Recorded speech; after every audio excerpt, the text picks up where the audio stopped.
हिंदी में यूपीएससी की तैयारी से संबंधित प्रोग्राम्स को देखने के लिए सब्सक्राइब करें स्टडी IQIAS हिंदी। मानव सभ्यता की शुरुआत से जो सबसे इम्पॉर्टेंट अगर रोल प्ले किसी ने किया है तो वो नदियाँ हैं। नदियाँ कल भी थीं, नदियाँ आज भी हैं और नदियाँ कल भी रहेंगी। लेकिन कल जिस स्थिति में थी वैसी आज नहीं है और आज जिस स्थिति में है वैसी कल नहीं रहेंगी। अगर ह्यूमन इसी तरीके से रिवर का एनक्रोचमेंट करता रहा, हम इसी तरीके से अगर नदियों को दबाते रहे, नदियों को परेशान करते रहे, तो फिर मानव सभ्यता का पतन निश्चित है। आप सबने देखा होगा भारत के दो बहुत बड़े सिविलाइजेशन, जिसको हम लोग इंडस वैली सिविलाइजेशन और वैदिक सिविलाइजेशन के नाम से जानते हैं, इनके पतन के पीछे जो बहुत बड़े रीजन्स हैं उनमें से एक रीजन फ्लड है, बाढ़ है। बाढ़ आई और मानव सभ्यता का पतन कर दिया। नदियों को हम लोग जीवनदायिनी कहते हैं और है भी, क्योंकि जब हम लोग गुफाओं में भटक रहे थे तो हमको आश्रय दिया गया नदियों के द्वारा। और इंसान की एक इंसानी प्रवृत्ति इतनी खराब होती है कि जो उसको आश्रय देता है सबसे पहले वह उसी का गला काटने की कोशिश करता है। इतिहास ने हमको सिखाया है, जितने राजा हुए उन राजाओं को उनके ही बच्चों ने हत्या की, मारा और गद्दी पर अपना कब्जा बना लिया। यहाँ मानव और नदियों के संघर्ष की कहानी है। वो नदियाँ जिन्होंने हमको जीवन दिया, पाला पोसा, आज वो नदियाँ हमसे, हमारी ओर दया की दृष्टि से देख रही हैं कि हमको बने रहने दीजिए। और ये मानव सभ्यता के सामने बहुत बड़ा संकट है, एक बहुत ही बड़ा क्राइसिस है अगेंस्ट ह्यूमन सिविलाइजेशन। क्या हुआ है, इस पूरी कहानी को समझने की कोशिश करेंगे। मेरा नाम है गौरव शर्मा, हम आपसे जनरल स्टडीज़ के ढेर सारे टॉपिक डिस्कस करते हैं। आज का जो टॉपिक है वह है जियोग्राफी, इन्वायरमेंट, क्लाइमेट। हर जगह आप इसको लिंक कर पाएंगे। न्यूज़ क्या है, आप जरा इसको समझिए और फिर आप इस टॉपिक की इंपॉर्टेंस को समझेंगे। न्यूज़ है, द हिंदू की खबर है, study find the Ganga river is drawing faster.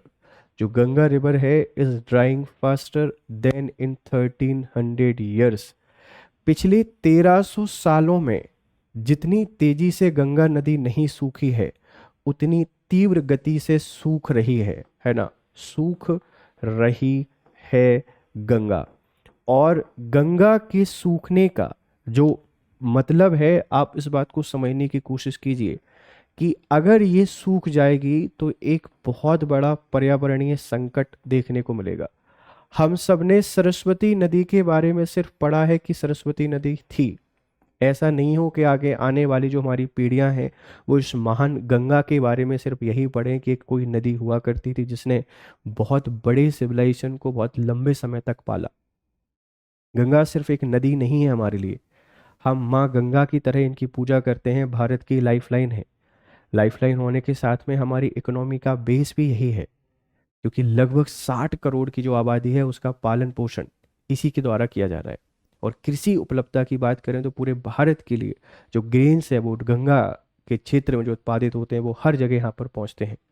तो गंगा नदी सूख रही है और सूख रही है तो एक बहुत बड़ा पर्यावरणीय संकट हमारे सामने है।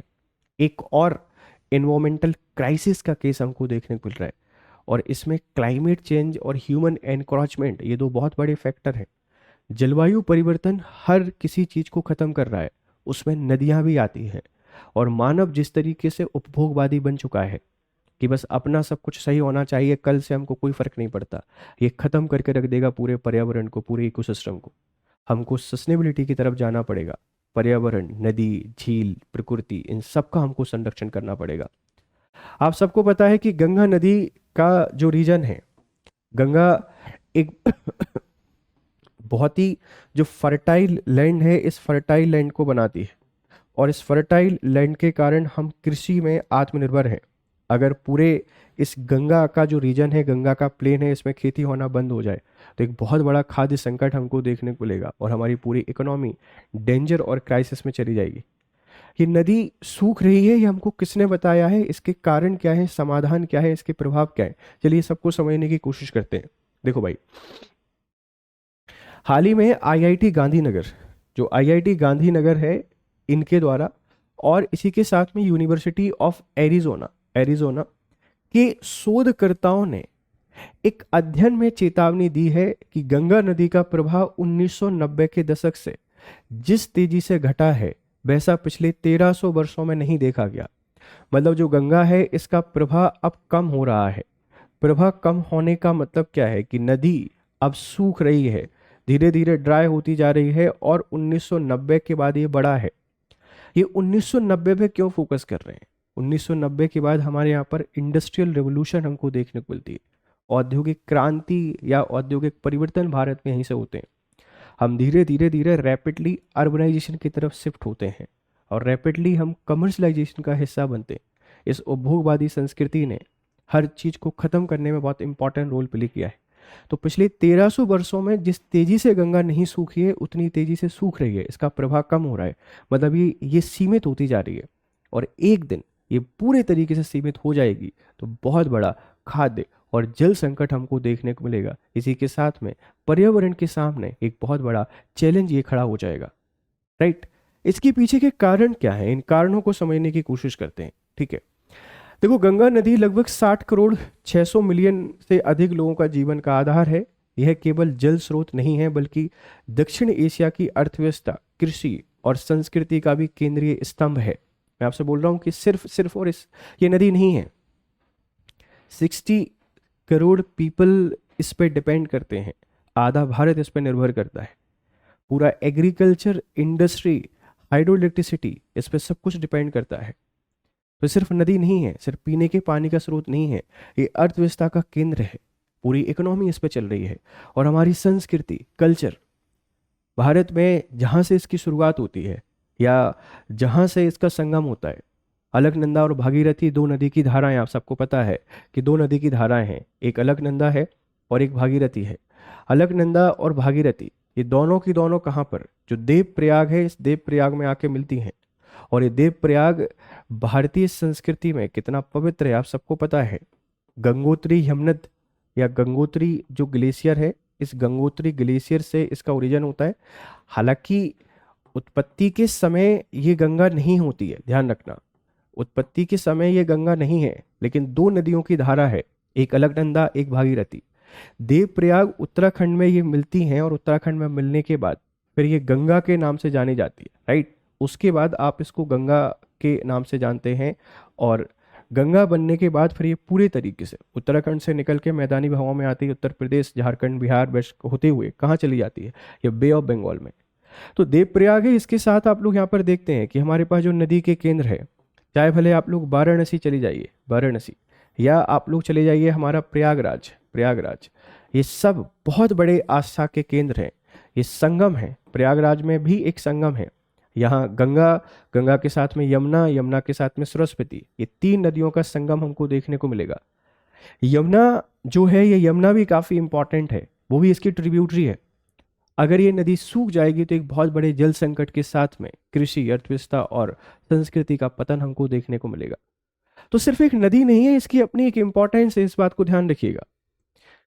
अध्ययन की मुख्य बातें क्या है? देखो, जो रिसर्चर थे, इन्होंने स्ट्रीम फ्लो का पुनर्निर्माण किया। शोधकर्ताओं ने पिछले 1300 वर्षों के गंगा के नदी के प्रवाह को पुनर्निर्मित किया। मतलब लास्ट 1300 ईयर्स में गंगा नदी कैसे फ्लो होती थी, उस फ्लो को इन्होंने बनाया, स्टडी की, और उसमें पता चला कि 1900 के बाद या 1990 की जब भी हम लोग बात करते हैं, इस 1990 के बाद ये रैपिडली डिक्लाइन किया है। ये बहुत ही तीव्र गति से इसका जो फ्लो हुआ है वो लिमिटेड हुआ है या श्रिंक हुआ है। 1990 के बाद इतनी तेजी से श्रिंक हो रहा है कि 1300 सालों में नहीं हुआ। एक नदी जब बहना शुरू करती है तो उसका एरिया, उसका फ्लो सीमित होता है, थिंग एक नॉर्मल थिंग है। लेकिन रैपिडली जब अचानक से फ्लो होने लगता है तो एक चिंता का विषय बन जाता है। जैसे आपकी तबीयत खराब होती है तो ठीक है, कभी सीजनल चेंजेस होते हैं, पर हर दूसरे दिन ही आपकी तबीयत खराब होना शुरू हो जाए तो दिक्कत वाली बात है, चिंता वाली बात है। और यही केस हमको नर्मदा नदी के साथ गंगा जी के साथ हमको देखने को मिल रहा है। ये श्रिंक कर रही है, राइट। सूखने की गति ड्राइंग ट्रेंड 1990 के दशक के बाद से गंगा का प्रवाह लगातार घट रहा है। यह गिरावट अभूतपूर्व मानी जा रही है। ये बहुत ही एक ऐसी घटना है जिसकी हम उम्मीद नहीं कर रहे हैं, हम जिसको कभी भी एक्सेप्ट नहीं कर रहे हैं। इस बात को ध्यान रखिएगा। कारण क्या है सूखने के? सबसे बड़ा कारण है कमजोर दक्षिण पश्चिम मानसून। जो मानसून है ये दिनों दिन काफ़ी वीक होता जा रहा है, और वीक होने के साथ में जो मानसून है, इस मानसून की शिफ्टिंग भी काफ़ी ज़्यादा हो रही है, या आजकल उन हिस्सों में बारिश करा रहा है जहाँ पे नहीं होती थी, जहाँ होती थी वहाँ नहीं करा रहा है। और इसके पीछे बड़ा कारण क्या है सर? Climate change. तो क्लाइमेट चेंज डायरेक्टली नदी के सूखने या नदी के श्रिंक होने से रिलेटेड हो या नहीं हो, लेकिन शिफ्टिंग ऑफ मानसून में तो सबसे बड़ा कारण क्लाइमेट चेंज है। और ये बहुत ही क्रूशल रोल प्ले कर रहा है गंगा नदी के सूखने में। अगर ऐसे ही मानसून का पैटर्न है ये शिफ्ट होता रहा तो गंगा नदी को बहुत क्राइसिस से जूझना पड़ेगा। पहला कारण ये आप बता देंगे, मानव गतिविधियां, ह्यूमन एक्टिविटीज, भूमि और जल के अति उपयोग, बांध, नहरें और भूजल दोहन। हमने नदियों का इतना उपयोग कर लिया, ये हमारी प्रवृत्ति है। जब हमको कोई चीज़ फ्री में मिल रही होती है हम उसका लिमिटलेस यूज करते हैं। खत्म हुए तो हुए, हमको क्या दिक्कत है, अपना बस बनना चाहिए। हमने यूज करने के साथ में जिस तरीके से इनको खराब करने की कोशिश की है, नदियां जिनको पूजा गया है, प्रकृति में माँ का दर्जा दिया गया है, आज हम उनको गंदा कर रहे हैं। इंडस्ट्रियल वेस्ट उसमें डाल देते हैं, एग्रीकल्चर वेस्ट उसमें डाल देते हैं, आस्था पवित्रता के नाम पर ढेर सारे कूड़ा कचरा उनमें डाल के आ जाते हैं। वो नदी है वो तो बह रही है, पर बुरा तो उसको भी लगता होगा ना। सोचकर देखिए कि अगर वो एक इंसान होती और वो सोचती कि मैंने जिन सभ्यताओं को पाला है, मैंने जिन इंसानों को सक्षम बनाया है, आज वही इंसान मुझे खत्म करने की ओर आगे बढ़ा है। अगर वो इंसान होती और कुछ इस तरीके से सोच पाती तो सोचने भर में शायद वो खुद को खत्म कर लेती। अगर चुन पाती मैं खुद को खत्म करना तो मैं इस तरीके से तबाह होने से ज़्यादा बेहतर है मैं खुद को खत्म करना चुनती। हो सकता है शायद ये ऐसे ही अपने आप को खत्म कर रही हूँ। तो हमें थोड़ा सा सोचना पड़ेगा, नदियों के संरक्षण के बारे में बात करनी पड़ेगी, नहीं तो दिक्कतों का सामना करना पड़ेगा पूरे भविष्य की जो पीढ़ियां आ रही हैं उनके लिए। राइट। जलवायु परिवर्तन, क्लाइमेट शिफ्ट, समुद्री तापमान वृद्धि और मौसम चक्र में बदलाव भी एक इसके पीछे कारण है। मैं आपसे बोल रहा हूँ कि क्लाइमेट चेंज एक ऐसी समस्या है, डायरेक्टली इनडायरेक्टली हर चीज को ये अफेक्ट कर रहा है, आप इससे नहीं बच सकते। तो हमने कोशिश करनी है कि क्लाइमेट चेंज जो हो रहा है, ग्लोबल वार्मिंग जो हो रहा है, हम उसको थोड़ा लिमिटेड करें और थोड़ा सा चीज़ों को बेहतर करें। राइट। प्रभाव क्या हो सकते हैं, इसके क्या इम्पैक्ट होंगे? इम्पैक्ट तो आप सबको पता है, अभी डिस्कशन में आप समझ गए होंगे। जल संकट, गंगा बेसिन में रहने वाले करोड़ों लोग प्रभावित होंगे। कृषि पर असर, सिंचाई के लिए पानी की भारी कमी, खाद्य सुरक्षा संकट। एक तरफ तो पॉपुलेशन रैपिडली ग्रो हो रही है, हर कोई यही स्पीच देता है कि जनसंख्या बढ़ाओ जनसंख्या बढ़ाओ। एक बहुत ही सीवियर फूड क्राइसिस हमको इन फ्यूचर देखने को मिल सकता है। इन फ्यूचर मतलब अभी की बात नहीं कर रहा हूँ, 100 200 250 साल की बात कर रहा हूँ। पर वो भी तो फ्यूचर ही है, वो भी तो आने वाली हमारी जनरेशन ही हैं। अगर वो किसी क्राइसिस को फेस करेंगे तो किसको ब्लेम करेंगे? हमको। तो हमारे हाथ में बहुत बड़ी रिस्पॉन्सिबिलिटी है, हमें को इन सबको प्रोटेक्ट करना पड़ेगा, संरक्षण करना पड़ेगा। राइट। अर्थव्यवस्था पर बोझ, उद्योग, ऊर्जा और आजीविका पर नकारात्मक प्रभाव होगा। अगर पानी नहीं रहेगा कहाँ से इंडस्ट्री चलाएंगे, कहाँ से व्यापार चलेगा, कहाँ से आजीविका आएगी? तो ये लॉस भी हमको देखने को मिलेगा। संस्कृति और आस्था पर असर, गंगा धार्मिक दृष्टि से ही महत्वपूर्ण है। प्रवाह में गिरावट से परंपराएं और आस्था प्रभावित होंगी। अगर नदी सूखने लगेगी तो फिर कहाँ आपके प्रयागराज, कहाँ आपके वाराणसी और कहाँ आपके देव प्रयाग? ये जो पवित्र हैं इनका धार्मिक महत्व है, ये फिर खत्म हो जाएगा। तो संस्कृति में कितना बड़ा डिक्लाइन है, ध्यान रखना। और पर्यावरणीय संकट, नदी की परिस्थिति, जैव विविधता और जलीय जीवन को नुकसान पहुंचा देगी। अगर नदी पे संकट आएगा तो पूरे पर्यावरण पे संकट आ सकता है, ध्यान रखना। हम सरस्वती की मिस्ट्री अभी तक नहीं सुलझा पाए हैं, हम गंगा को एक मिस्ट्री नहीं बनने देना चाहते। हमें अभी से इसके लिए प्रयास करना पड़ेगा, अभी से हमें इसको बचाना पड़ेगा।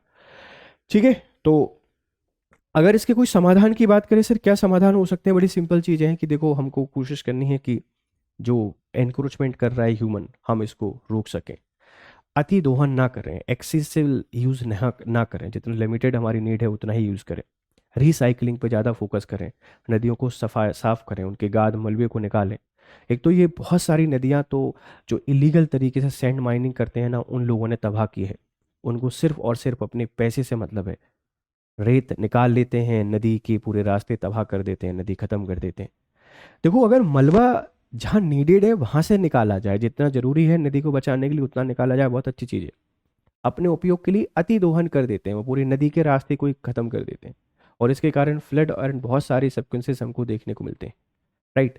तो नदियों को बचाना हमारी रिस्पॉन्सिबिलिटी है, क्योंकि नदी हमारे लिए सिर्फ नदी एक जल की धारा नहीं है। हमारी माँ, हमारी संस्कृति, हमारा कल्चर, हमारा सिविलाइजेशन, सब कुछ नदी है। तो बचाना चाहते हो तुम खुद को, उस तरीके से नदियों को बचाने की कोशिश करो। तुम रहो नहीं रहो, नदियों को फर्क नहीं पड़ता, पर नदी नहीं रही तो तुम और तुम्हारी आगे आने वाली जनरेशन सबको बड़ा फर्क पड़ेगा। तो नदियों को हमने बचाना है। ये गंगा नदी का एक आउटलाइन आपको यहाँ पर देखने को मिल रहा है कि गंगा नदी कितने बड़े एरिया से यहाँ पर निकलती है। आप देख लीजिए कि यहाँ से आती है, ये हमारा हिमालय, और यहाँ से गंगा नदी निकलकर इतने बड़े एरिया को पाटती हुई और चली जाती है। आप लोग देखते हैं कहाँ, हमारे बे ऑफ बंगाल में। हम इन पे कभी डिस्कशन करेंगे आपसे। पद्मा के नाम से जानी जाती है, फिर मेघना के नाम से जानी जाती है, गंगा भागीरथी और अलकनंदा के नाम से निकलती है, और एक बहुत ही इंपॉर्टेंट और बहुत ही रिलीजियस रिवर है। तो इन नदियों को हमको बचाए रखना है अपनी संस्कृति और सभ्यताओं के लिए। अगर आपको ये आर्टिकल पसंद आया हो तो अपने जनरल स्टडीज़ के टॉपिक में water crisis, river protection, environmental protection, हर जगह आप इसको यूज़ कर सकते हैं। आपके वैल्यूएबल फीडबैक हमको जरूर दीजिएगा। फिर आपसे मुलाकात करेंगे दूसरे किसी लेक्चर में। तब तक खुश रहें, मस्त रहें। Have a nice day. Good day to all. Study IQ IAS, आपका सिलेक्शन हमारा मिशन।